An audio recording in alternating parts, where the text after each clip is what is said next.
Grand मुलाकात में आज हमारे मेहमान एक ऐसे टैलेंटेड इंसान हैं जो चीज़ों को बड़ी सहजता से, बड़ी आसानी से याद करते हैं और याद करना सिखाते हैं। आइए मुलाकात करते हैं हमारे आज के मेहमान श्री धीरेन्द्र पटनायक से। नमस्कार साथियों।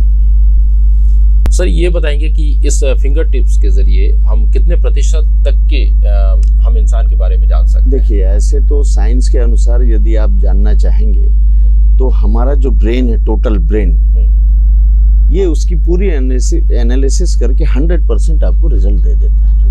100%। इसमें होता क्या है, जैसे मैंने आपको पहले बताया कि ब्रेन हमारा टोटल इनर जो लोब है, 8 पार्ट हैं उसके, 8 भागों में हमारा ब्रेन अंदर से बटा हुआ है। तो ये जो अलग अलग फिंगर टिप्स हैं, ये अलग अलग जो इंटेलिजेंस है, अलग अलग जो लोब है, उसको डायरेक्ट कनेक्ट करता है। अच्छा। और उसके बाद हम ये देख लेते हैं कि कौन सा सेक्टर, कौन सा लोब जो है किन चीजों से कनेक्ट होता है। अच्छा। जैसे अभी कोई अच्छा मैथ्स कैलकुलेशन करने वाला बच्चा है, तो उसका जो कैलकुलेशन का पार्ट है वो मैथमेटिकल लॉजिकल जो ब्रेन का एक पार्ट है, अच्छा, वो उससे डायरेक्ट कनेक्ट होता है। यदि उस सेक्टर में उसके न्यूरॉन्स के परसेंट ज्यादा हैं, ये सारी चीजें हम इसके एनालिसिस से निकाल लेते हैं। अच्छा। तो उससे बड़ा आसान हो जाता है कि उसके ब्रेन के किस पार्ट में न्यूरॉन्स का परसेंट क्या है, एक्चुअली हो क्या रहा है। अब आपके मन में प्रश्न उठ रहा होगा कि ये फिंगर टिप्स और ये ब्रेन कैसे एक दूसरे से जुड़ते हैं। मैं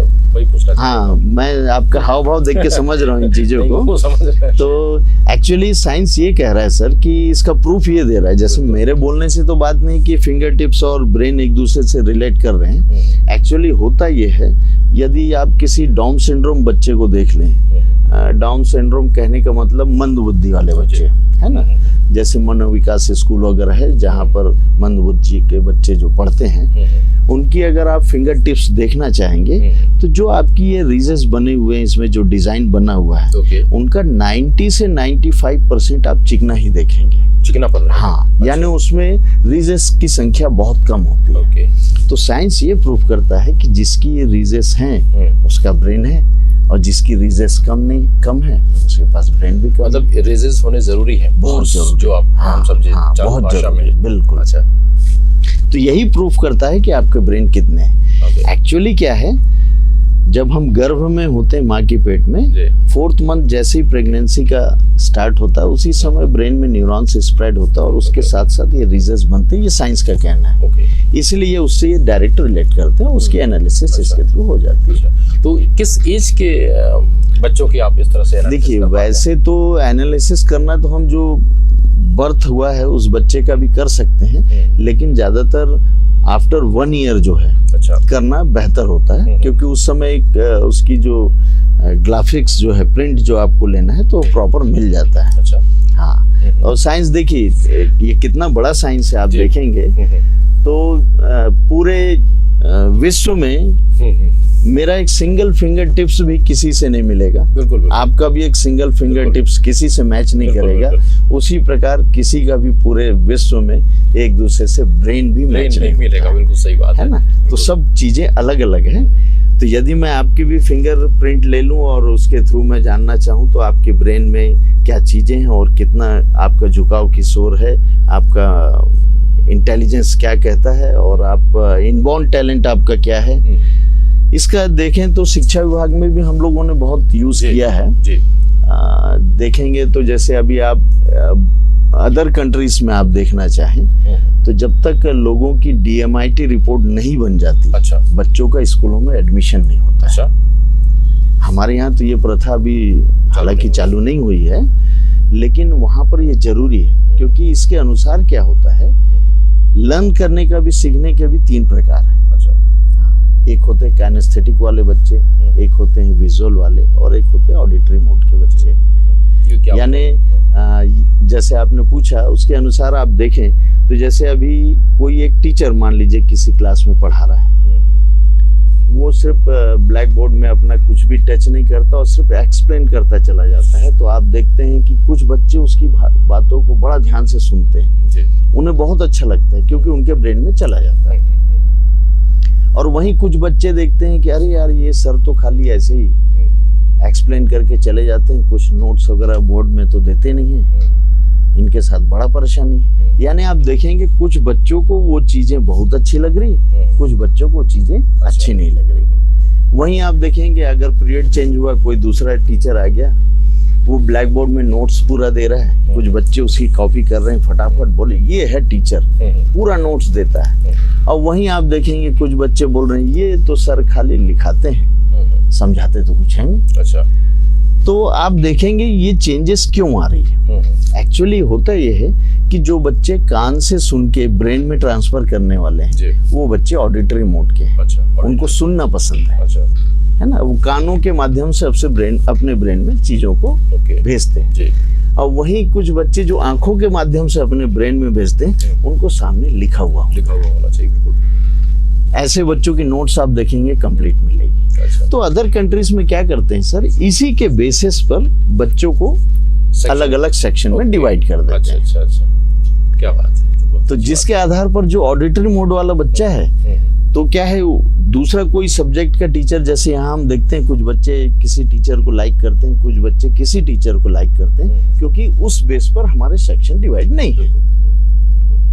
अगर वैसा हो जाए और एक कोई अच्छा ऑडिटरी मोड के पूरे बच्चों का एक सेक्शन है और अच्छा बोलने वाला वक्ता कोई टीचर है जो उनको सिर्फ समझाता है, ब्लैक बोर्ड की यूज भी नहीं करता, तो उसके लिए वो बच्चों को बेनिफिट होगा, क्लास बहुत अच्छी होगी। कहने का मतलब ये कि हमें वैसे टीचर्स भी तलाश करना हाँ, हाँ, वैसे हैं, नहीं है करके नहीं है। अभी जैसे आप देखते हैं तो टीचर्स तो जनरली समझाने का ही काम करते हैं, लेकिन कई बार ये होता है कि एक ही क्लास में बच्चे कुछ समझ करके ब्रेन में डाल रहे हैं, कुछ नोट्स बनाकर लिख कर, तो मजबूरी में टीचर समझाने के साथ साथ उसको नोट्स भी बना करके बच्चों को देना पड़ जाता है। तो ये चीजें अलग हो सकती है। और वहीं कुछ देखेंगे, एक होता है जैसे मैंने बताया 3 है, तो एक होता है काइनेस्थेटिक, यानी उसमें जबरदस्त एनर्जी होती है। तो जब तक उसका एनर्जी लेवल कंट्रोल में नहीं आता है उस समय तक वो ना ऑडिटरी मोड यूज कर पाता है और ना ही विजुअल मोड यूज कर पाता है। जैसे आपने देखा होगा क्लास में टीचर पढ़ा रहे हैं लेकिन एक बच्चा जो किसी को टांग लगा रहा है, किसी के हाथ खींच रहा है ना, कुछ नहीं तो चिंगम चबा रहा है, कुछ ना कुछ वो उंगली कर रहा है। एक्चुअली क्या होता है, उसकी एनर्जी लेवल इतनी हाई होती है कि वो जब तक इस ढंग से हरकत नहीं करेगा उसकी एनर्जी लॉस नहीं होती। जब उसकी एनर्जी लॉस होती तब उसका ब्रेन सही काम करता है। और टीचर समझता है कि बच्चे बदमाश है और... नहीं, उसका देखिए अनजाने में टीचर जो करते हैं काम सही करते हैं। अब टीचर क्या करते हैं, चलो डोर के बाहर चलो या फिर खड़े हो जाओ प्लेस में, तो उसका नतीजा ये होता है कि उसकी एनर्जी लॉस हो जाती है। अच्छा। और वो बड़े ध्यान से, हालांकि टीचर ये सोच रहा है कि मैंने पनिशमेंट दिया और उसको कंट्रोल कर लिया, लेकिन एक्चुअली साइंस के माध्यम से आप देखें तो उसकी एनर्जी लॉस हो रही है आपके उस ढंग से व्यवहार करने के कारण, और उसका ब्रेन जो है प्रॉपर काम करने लग गया। अच्छा, ये है उसका मेन मेथड। बिल्कुल। इसमें एक छोटा सा सवाल मैं पूछना चाहूँगा, हालांकि मैंने समझता है कि प्रासंगिक है या नहीं। अब इसमें जैसे शादी ब्याह हम जब लड़के लड़कियां देखते हैं तो क्या इसमें भी अगर ये मेथड अपनाई जाए तो जो विवाह के बाद जो होने वाली परेशानियों से बचा जा सकता है? हाँ, देखिए उसमें क्या होता है, जैसे कि मैंने पहले आपको बताया था कि मैं आपके थंब भी देखकर, ये जो थंब है ये हमारे फ्रंटल लोब से जुड़ा होता है, ये साइंस कहता है। ये फ्रंटल लोब है हमारा, यहाँ से जुड़ा रहता है, इसी से आपका नेचर, बिहेवियर, व्यवहार पता चलता है। हालांकि अलग अलग धर्म और समाजों में कुंडली का मिलान की प्रथा, ये सारी चीजें हैं। यदि आप इन चीजों को जोड़ना चाहें तो उसमें हम क्या है, साइंस के अनुसार यदि आप देखेंगे तो जो लोगों का जो नेचर होता है, लोगों का जो व्यवहार होता है ना, वो सिर्फ 4 प्रकार से ही होता है ना। जैसे आपको मैं देखूं कि आपका व्यक्तित्व क्या कहता है, तो इसमें आप देखेंगे इसको बर्ड प्रोफाइल में डाला गया है। अब जैसे एक किसी व्यक्ति का है, मान लीजिए वो ईगल प्रोफाइल का है, मैं आपको बर्ड में बता रहा हूँ ताकि आप आसानी से समझें। उसकी अगर हमने फिंगरप्रिंट लिया तो इसकी जो डिजाइन है उसके बेस पर हम जान लेते हैं कि ये ईगल प्रोफाइल का है। ईगल और बर्ड, ये क्या है? ईगल जो बर्ड है, अच्छा, ईगल बाज बाज है ना। उसी प्रकार से एक होता है पिकॉक, यानी मोर, मोर की को बिलोंग करता है। एक होता है डब प्रोफाइल का, यानी व्हाइट पिजन, सफेद कबूतर, और एक होता है आउल। उल्लू। तो ये 4 प्रकार के बर्ड प्रोफाइल में कन्वर्ट किया गया है। पूरे वर्ल्ड के जितने भी लोग हैं, अगर उनकी हम थंब प्रिंट ले लें तो थंब की जो प्रिंट है वो सिर्फ 4 प्रकार से ही मिलेंगे आपको। तो इस प्रकार से ये पता चलता है कि 4 प्रकार के ही व्यक्तित्व पूरे संसार में है। ओके। ईगल क्या है? हाँ, तो ईगल में आप देखेंगे कि ईगल वाला व्यक्ति जो है ईगल टाइप का नेचर, जैसे टारगेट अचीवर होगा। ओके। उसका गुस्सा जो है नाक में होगा। अच्छा। है ना, कमांडिंग पावर उसके पास होगी। अब पता चल रहा है कि जैसे आपने कहा इसको मैरिज से जोड़ना चाहे, अगर दोनों ईगल वाले ही होंगे तो दोनों में तकरार होगी, फिर दोनों को समझाना मुश्किल होगा। बिल्कुल बिल्कुल। मेरा प्रश्न यही था कि अगर शादी से पहले ये जो टेस्ट करवा ली जाए तो मैं समझता हूँ कि शादी के बाद होने वाले जो झगड़े हैं, जो आपसी काफी हद तक डिफरेंसेस हैं, वो कम हो जाएंगे। बिल्कुल बिल्कुल, क्योंकि इससे ये पता चल जाता है कि अगर 2 ऐसी बोल्ड पर्सनालिटियां मिल रही है, दोनों ईगल वाले हैं, तो आपस में टकरार होगी। अगर कोई एक डब प्रोफाइल का व्यक्ति है, आप देखेंगे डब प्रोफाइल का व्यक्ति ज्यादातर परिवार समाज में मिल करके रहना चाहता है, वो एकांत नहीं चाहेगा। और वहीं आप देखेंगे ईगल जो है हजारों फीट ऊपर जो है आसमान में अकेला उड़ता रहता है और वहां से वो टारगेट बनाता है। अच्छा। है ना। तो इस प्रकार से यदि दोनों का अलग अलग मैरिज में दोनों मिलते हैं और जैसे इस बेस पर हम बनाते हैं, तो ये आपका जो विचार है बिल्कुल करेक्ट है। उस ढंग से करें प्रोफाइल शुरुआत, तो बहुत हद तक जो है इसका लाभ मिलेगा। समाज में जो आज कुछ छोटी छोटी बातों को लेकर के जो आपस में मतभेद हो जा रहा है, और वो बात काफी आगे तक बढ़ जाती है, जिसका सामना जो है बच्चों को आने वाले समय में करना पड़ता है, उन चीजों से बचा जा सकता है काफी हद तक। पटनायक साहब, अब मेरी बारी है आपको एक तरह से टेस्ट करने की, क्योंकि मैंने अक्सर सुना है लोगों से कि आप चीज़ों को बड़ी आसानी से याद करते हैं और याद कर ले जाते हैं और फिर याद करना भी सिखाते हैं। तो पहले तो मुझे यकीन नहीं है, दरअसल मैं जानना चाहता हूँ आप कैसे याद करते हैं। तो मैंने कुछ यहाँ नाम मैं आपको पढ़ के बताऊंगा। अच्छा, चीजें आपने लिख कर रखी है? बस ये चीजें हमारे पास। ठीक है, आप मेरे को बता दीजिए। अगर आप लिस्ट बनाना चाहते हैं, नई लिस्ट, या आपने बनाया है लिस्ट, तो उससे भी हम कर सकते हैं चीजों को याद। चलिए, क्या आपने लिस्ट बनाया हुआ है? बिल्कुल, लिस्ट हमारे पास। चलिए ठीक है। पहले 1 नंबर पर आपने क्या लिखा है बताएं? मैंने लिखा है पेन। 2 नंबर पे है कैमरा लिखा है। चलिए मैं आपसे पूछते जाऊं, आप तब बताइएगा, है ना। जैसे आपने बताया नंबर 1 पे आपने पेन लिखा जी। नंबर 2 पे आपने बताया कैमरा, ठीक है। नंबर 3 पर आपने क्या लिखा? रबर, इरेजर है। ठीक है, नंबर 3 में रबर है। नंबर 4 में पेंसिल है। ठीक है सर। नंबर 5 में कार। नंबर 6 में बस जी। नंबर 7 में पार्क जी, बच्चे घूमने जाते हैं, पार्क। नंबर 7। नंबर 8 में स्कूल जी। ठीक। नंबर 9 में बच्चे जी। ठीक है, नंबर 9 में बच्चे। नंबर 10 में घर।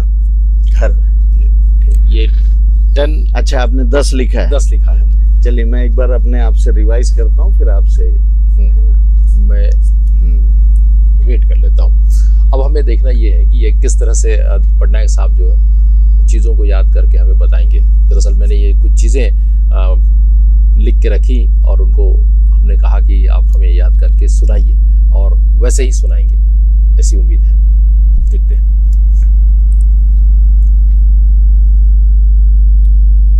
हाँ सर, मैंने रिवाइज तो कर लिया है जी। पहले मैं आपको बता देता हूँ। जैसे नंबर 1 देखिए पेन है। बिल्कुल सर। नंबर 2 में आप देखिए कैमरा है। बिल्कुल सही। नंबर 3 में रबर। अरे बाप रे, दिख तो नहीं रहा है कहीं। अच्छा जी, बिल्कुल सही। नंबर 4 में आप पेंसिल। बिल्कुल सही। नंबर 5 में कार। अमेजिंग। नंबर 6 में है बस। वाह। और नंबर 7 में है आपका पार्क। बिल्कुल सही। नंबर 8 में है आपकी स्कूल। अरे वाह। और नंबर 9 में है बच्चे। क्या बात। और नंबर 10 में घर। यकीन नहीं होता, ये एक जादू है क्या? साइंस नहीं, जादू तो नहीं। यदि आप जानना चाहें सर, नंबर बोलेंगे तो मैं उसमें क्या लिखा है वो भी बता दूंगा। अच्छा। और यदि चीजें जो आपने लिखा है जी वो पढ़ के बोलेंगे तो मैं किस नंबर पर है वो भी बताने का प्रयास करूंगा। अच्छा चलिए ये भी टेस्ट करते हैं। 7 नंबर पे क्या होगा सर? हाँ, नंबर 7 पे सर पार्क है। क्या बात है। और स्कूल किस नंबर पे है सर? स्कूल तो नंबर 8 है सर। अच्छा, और कैमरा? कैमरा नंबर 2 में। और कार किस नंबर पे है सर? कार नंबर 5 में है सर। अमेजिंग। और 10 पे क्या है?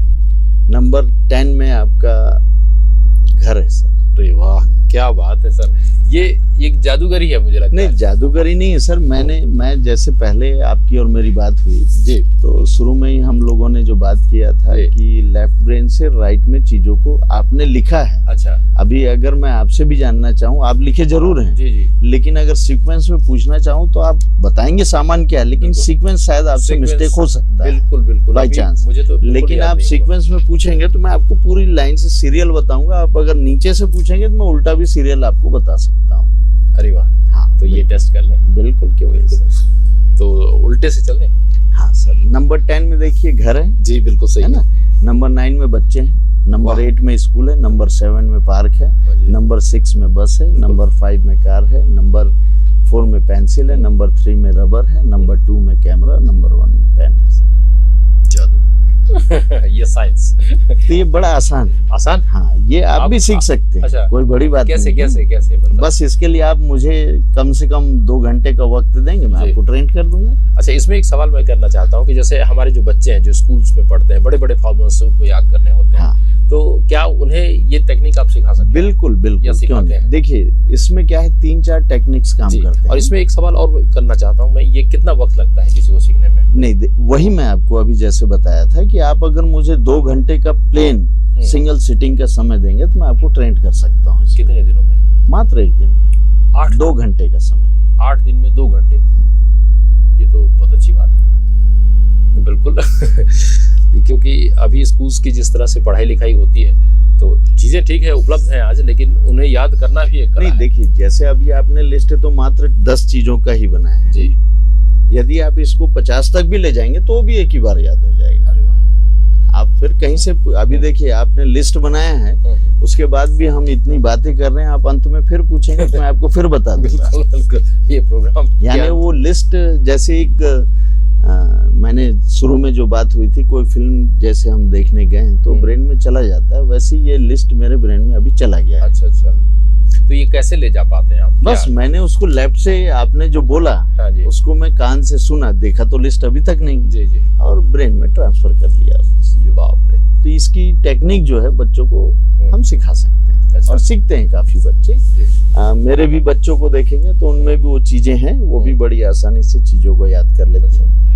तो आपने कहा कि 8 दिनों में 2 घंटे की सिटिंग से आप ये कला सीख सकते हैं। उसमें आप फार्मूला भी सीख सकते हैं, फार्मूला को कैसे, पीरियोडिक टेबल्स को कैसे आपको याद करना है। उसके अलावा बड़े बड़े जो पॉइंट्स होते हैं जिसके बारे में बहुत सारा डेफिनेशन लिखना होता है, वो चीजों को भी याद करना आसान है सर। अच्छा, ये मैं दर्शकों को दिखाना चाहूंगा, जो लिस्ट मैंने लिख रखा था, मेरी राइटिंग तो उतनी अच्छी नहीं है, ये दिखा सकता हूँ। उन्होंने बकायदा ये मुझे अमेजिंग पटनायक कहना अच्छा लगेगा।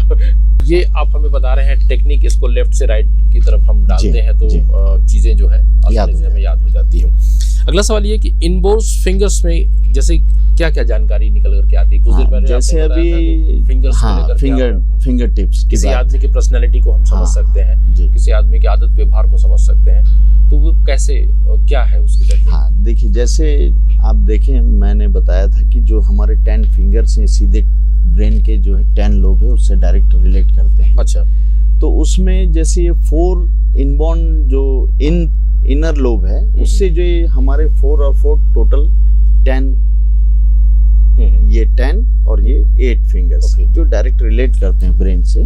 उसमें आप देखेंगे कि ब्रेन के जो 8 अलग अलग भाग हैं इनर लोब में, उसमें न्यूरॉन्स का परसेंट जिसमें ज्यादा होगा, न्यूरॉन्स का, अच्छा हाँ, न्यूरॉन्स, ब्रेन तो ऐसे भी न्यूरॉन्स से बना है, साइंस तो यही कहता है। तो जिस सेक्टर में न्यूरॉन्स का परसेंट ज्यादा होगा उस सेक्टर से वो बच्चा ज्यादा अच्छा वर्क कर पाएगा। अच्छा। जैसे उसमें जो निकल के आती है, तो इसमें आप देखेंगे कोई मैथमेटिकल लॉजिकल वाला है है ना, कोई नेचुरलिस्टिक वाला है जो नेचर से रिलेट करता है। ऐसे बच्चे जिसका नेचुरलिस्टिक ब्रेन में अगर उसका न्यूरॉन्स का परसेंट ज़्यादा है तो एक बहुत अच्छा डॉक्टर बन सकता है। अच्छा, है ना। और जिसका मैथमेटिकल लॉजिकल का ज़्यादा है तो वो एक अच्छा मैथ्स का टीचर हो सकता है, किसी बैंकिंग सेक्टर में जा सकता है जहाँ कैलकुलेशन का वर्क हो, है ना। इसके अलावा आप देखेंगे तो विजुअल का एक पार्ट है, उसमें अगर किसका ज्यादा होता तो आप देखोगे एक बहुत अच्छा कैमरामैन होता है। अच्छा, है ना। तो वो चीजों को विजुलाइज करता है, चीजें वही है। आप एक सिंगल स्नैप लेंगे, आपका सोच अलग है, और एक जिसका विजुअल अच्छा है वो अगर कोई लेता है तो आप देखेंगे उसका वही पिक्चर जबरदस्त होगा, है ना। और ऐसे लोग जो होते हैं चीज़ों को विजुलाइज करना बहुत अच्छे से जानते हैं, और एक अच्छा आर्किटेक्ट भी हो सकते हैं वो। बिल्कुल। साथ में वो बहुत अच्छी ड्राइंग डिज़ाइन भी बना सकते हैं चाहें तो। ये सब उनका जो ब्रेन का सेक्टर है वो कहता है कि आप में ये टैलेंट है। ओके, है ना। वैसे आप देखेंगे जैसे मैं आपको देख रहा हूँ, जब से मैं आपको वॉच कर रहा हूँ, एक उसमें सेक्टर होता है लिंग्विस्टिक का। लिंग्विस्टिक, अच्छा। हाँ, तो जैसे आपसे बात करना एक अजीब सा आपका जो प्रश्न है, आपके जो बात रखने का तरीका है और आपके जो चीजों को आप समझते हैं, वो लिंग्विस्टिक जिसका अच्छा होता है तो वो एक अच्छा स्पीकर होता है, वो एक अच्छी स्पीच दे सकता है। अच्छी बात है। तो मेरे को ऐसा लगता है आपको देख करके कि आपका लिंग्विस्टिक जबरदस्त है। धन्यवाद। अब मुझे तो ये ज्ञान नहीं है। हाँ, अब आप कह रहे हैं। हाँ, तो ये चीजें उसी पर आधारित होती है। कई बार होता क्या है सर कि जनरली हो रहा है ये कि आज के दौर में यहाँ पर भारत में खास करके माँ बाप जो है, बच्चा 12th पास करता है उसके पहले ही टेंशन में आ जाते हैं कि मुझे क्या बनाना उसको। इसमें लोग क्या करते हैं, लोगों को दिखता है इंजीनियर बना दूं, कोई सोचता है डॉक्टर बना दूं, कोई बोलता है सीए बना दूं, लेकिन एक्चुअली बच्चे का इनबॉर्न टैलेंट क्या है ये हम जानते नहीं है। अच्छा। और अपने हिसाब से हम बच्चों को उस रूप में ढालना चाहते हैं। जनरली होता क्या है, हम पेरेंट, उसमें आप भी शामिल, मैं स्वयं भी शामिल, जो चीजें आज तक आपने नहीं कर पाया हम जनरली अपने बच्चों को वही चीज करवाते हैं। करेक्ट। बेटा जा तू म्यूजिक सीख ले, बेटा जा तू स्केटिंग कर ले, बेटा जा तू स्विमिंग सीख ले, क्योंकि मुझे नहीं आती। बिल्कुल। तो हम अपनी जो कमियां हैं उसको बच्चों में पूरा करने का हमेशा प्रयास करते हैं। तो माँ बाप जो है आजकल क्या हो रहा है, 12th जैसे ही निकला कोई इंजीनियरिंग में भेज दे रहा है, कोई डॉक्टर बनाने के लिए भेज रहा है, कोई सीए बनाने भेज रहा है, लेकिन उसका इनबॉर्न टैलेंट क्या पता नहीं। बिल्कुल। पता चल रहा है ये क्योंकि इसमें जो 8 सेक्टर के जो है टोटल परसेंट बेस पे हम निकाल देते हैं कि उसका इनर लोब क्या कहता है, इसके बेस पर उसका स्टार रेटिंग से हम निकाल देते हैं कि इस फील्ड में हो जाएगा तो उसका ब्रेन का पूरा सपोर्ट रहेगा। तो वो उस काम को करने में आप देखेंगे वो बच्चे को मजा भी आएगा और उस काम को सक्सेसफुली वो कर पाएगा। जिसमें आनंद आता है उस काम को इंसान बिल्कुल बड़ी सहजता से और अच्छे से अभी आप देखिए कई लोग मूवी देखते हैं, कई लोगों को पसंद नहीं। बिल्कुल। क्योंकि उसका ब्रेन जवाब नहीं दे रहा है। करेक्ट बात है। कई लोग पढ़ने के लिए बैठे हैं, दिन रात पढ़ते हैं, कई ऐसे पढ़ते ही नहीं, पास हो जाते हैं। उसके पीछे रीजन वही है कि ब्रेन उसका सपोर्ट कहाँ और कैसे कर रहा है। अब माँ बाप भी इंजीनियरिंग के लिए भेज देते हैं, लाखों रुपए खर्च करते हैं, अगर उस बच्चे का ब्रेन उसको सपोर्ट नहीं कर रहा है, बिल्कुल, वो कुछ और बनना बच्चा तो चला जाता है माँ बाप के कहने से, लेकिन ब्रेन का सपोर्ट नहीं है। वो घर में पूरी प्लानिंग के साथ आता है छुट्टियों में कि मैं मम्मी से बोलूंगा कि मेरे को अच्छा नहीं लग रहा, मैं दूसरे फील्ड में जाना चाहता हूँ। लेकिन आज का माहौल ऐसा है कि माँ बाप जो है अपना सब कुछ दांव पर लगा देते हैं अपने बच्चों के लिए। अब बच्चा घर में आता है, बोलते हैं बेटा देख तेरे लिए हमने पूरा प्रयास किया है कि तू अच्छा भविष्य बना सके और तेरे ऊपर हम भी डिपेंड हैं और तेरे को इसमें सक्सेस होना है। बच्चा का ब्रेन सपोर्ट नहीं कर रहा, वो चला जाता है। और यही सोचते सोचते कई बार ये होता है कि कई बच्चे जो है सक्सेस नहीं हो पाते हैं। आज भी आप देखेंगे कई इंजीनियर हैं वो आज शिक्षाकर्मी बन के बैठे हैं, आप देखिए। तो ये सब के पीछे कारण क्या है? एक्चुअली उनका ब्रेन जो कह रहा है उसी फील्ड में यदि हम उनको भेजें तो 101% आपकी सपोर्ट की जरूरत नहीं, वो सक्सेस हो जाएंगे।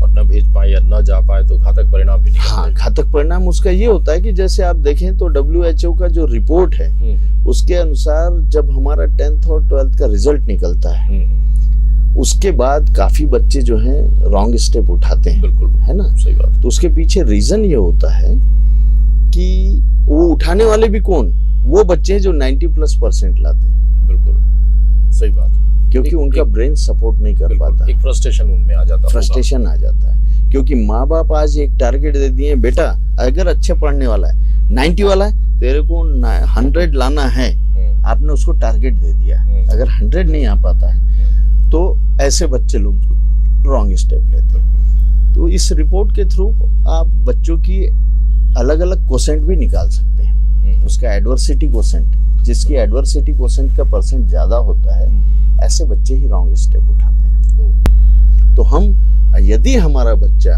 एडवर्सिटी कोसेंट उसका ज्यादा है, रॉन्ग स्टेप उठाने की चांसेस है इस रिपोर्ट के अनुसार, तो उसको हम कैसे सपोर्ट करें, क्या करें तो वो सेफ रहे और लाइफ में सक्सेस हो, ये भी हम इसमें काउंसलिंग में कर सकते हैं।